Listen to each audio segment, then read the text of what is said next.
a normal looking pair of glasses, which is, you know, when I told the team that we were going to do this 10 years ago, people weren't sure if we were going to be able to. But I think, not only are we going to be able to do this, but I think we're going to be able to get it cheaper and higher quality and even smaller and more stylish over time. So I think this is going to be a pretty wild future.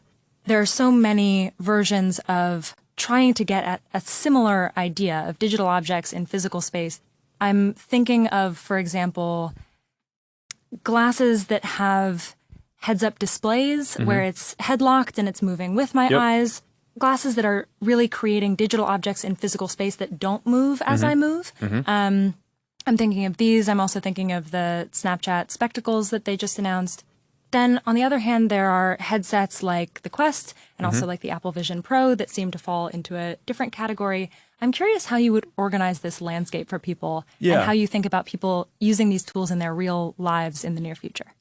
Yeah, so when we were getting started on this about 10 years ago, I thought that something like this was going to be the ultimate product for everyone, right? You get to, normal looking pair of glasses, and we'll continue improving that can have full holographic images. Yeah. I think it's super powerful, and it is sort of the science fiction future that I think we all hope to get to. On the journey, we took a few other approaches as well to help us develop towards that, including building glasses that don't have displays to try to learn. Just take a stylish pair of glasses today and put as much technology into it as you can, but really focus on the form factor. And that's the Ray-Ban Meta glasses, and it's doing really well. And initially, we thought that was sort of intro product for us to learn how to build this. But one of the things that's clear now is you're going to be able to make that product a lot more affordable than this, probably permanently. So I actually think that there are going to be a bunch of different of these paths that we've taken are going to be kind of permanent product lines that people will choose. I think you'll see displayless glasses like the Ray-Ban Metas continue to get better and better. Great for AI. No display, but you can talk to it. It can talk back. I think that there's going to be something in between these that's basically a heads-up display. So it's not a 70-degree field of view. Maybe it's a 20-degree or 30-degree field of view. So that's not going to be what you want for putting kind of a full hologram of a person or interacting with the world around you. But it's going to be great for, when you're talking to AI, not just having voice, but also being able to see what it's saying. Yeah. Right? Or being able to text someone with your wrist-based neural interface and then have their text show up rather than having it read to you, which is, we read faster than we can listen. Or getting directions, right? Or just being able to search for information and get all that. So there's a lot of value for a heads-up display. That will be somewhat more expensive than the displayless glasses, but somewhat cheaper than this. Then I think you're going to get this.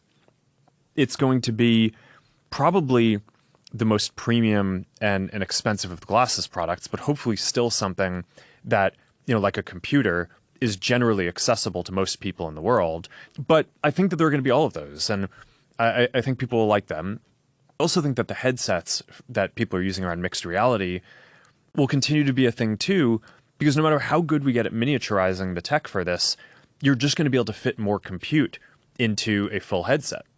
Fundamentally, our mission is not, build something that is advanced and only a few people can use. We want to take it, the last mile and do all the innovation to get it to everyone. We, just shipped or announced Quest 3S, the new mixed reality headset. We basically are delivering high quality mixed reality for $299. I was really proud last year when we delivered Quest 3, the first kind of really high quality, high resolution, color, mixed reality device for $500, right? It was like, it's like a fraction of the cost of what the competitors are doing. And I think it's actually higher quality in a lot of ways. And now we've just doubled down on that. So I think that they're all actually going to end up being important long-term product lines. Displayless, heads-up display, full holographic AR, full headsets. I think that they're all going to be important. Yeah.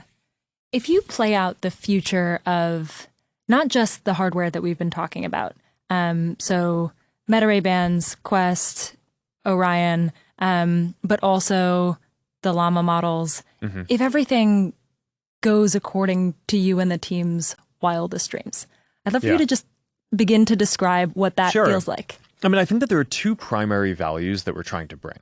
On the AR and kind of mixed reality side, the main value we're trying to bring is this feeling of presence, right? So there's something that I think is just really deep about being physically present with another person that you don't get from any other technology today. And I think that that's the thing when people have a very visceral reaction to experiencing virtual or mixed reality, what they're really reacting to is that they actually, for the first time with technology, feel a sense of presence, like they're in a place with a person. And that's super powerful. Like I've focused on designing social apps and experiences for 20 years.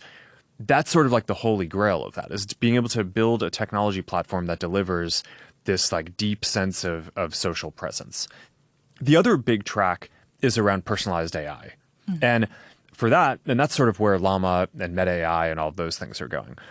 There's all this development that's going into making the models smarter and smarter over time. But I think where this is going to get really compelling is when it's personalized for you. And in order for it to be personalized for you, it has to have context and understand what's going on in your life, both kind of at a global level and like what's physically happening around you right now. And in order to do that, I think that glasses are going to be the ideal form factor because they're positioned on your face in a way where they can let them see what you see and hear what you hear, which are the two most important senses that we use for kind of taking in information and context about the world. I think that this is all going to be kind of really deep and profound stuff. But it's basically those two things. It's this feeling of presence and this capability of really personalized intelligence that can help you. I'd love to talk about each of those two things. The first on presence, I owe a lot to being able to connect with people online, right? This job that I have is by definition. Yeah. Also with my family. My parents don't live anywhere close to me. I video call them a lot. And when I think about the progress of technology like this, in a timeline from like the telegram to the telephone to video call to some feeling of presence with another person who feels like they're right there in front of me. That makes me feel incredibly optimistic. I would love a future where like I can lose in Scrabble to my mom and feel like she's really there in front of me. Yeah. And it feels like we're not that far away from something I agree. that persuades my brain that that's happening. Yeah, totally. And also, I miss hugging my mom, right? Like that never goes away. Yeah, haptics is hard. Yeah. But and so my question is about that. It's about this feeling of like, it's hard for me to imagine a future where real physical presence is not different and special in some way, where I don't miss literally hugging my mom. Yeah. And I'm curious how you think about the parts of human connection that are eye contact and physical touch and things that our ape brains value for connection with other people. Yeah, well, eye contact I think we're going to get to a lot before the touch part. For haptics, I do think we'll make progress on that, but it's obviously there's a spectrum there too, from kind of hands, which is where if you draw out the kind of like homunculus version of a person in terms of like what are our kind of sensory, what's like the majority of what we're sensing. It's like it's hand, yeah. So I think being able to do that for your hands is probably the most important place to start. And you have a rough version of that with controllers today. I think that'll get even more over time. We have this demo playing ping pong where you have a controller where as the digital ball hits the ping pong paddle, you feel it hit as if it's hitting the ping pong paddle wherever it is. So you actually have a sense of like where it's hitting the paddle. So I think that was just a wild demo. So I think we'll get some of that. The most extreme version of this is wanting force feedback, right? So I mean, like for doing a lot of sports, right? It's like, okay, we can kind of do a good approximation of like boxing today, where you get like good feedback on your hands, but it would be hard to do a virtual reality version of jujitsu where you're like grappling with someone and you need like real kind of force feedback on that. So that's probably like the hardest thing, right, to go do. But I think we'll get there. I think like most science fiction, it's not this binary thing that you just like wake up one day and we're like, oh, we've realized all the dreams. But I do think that these platforms are going to be the first time that I think that there's a realistic sense of presence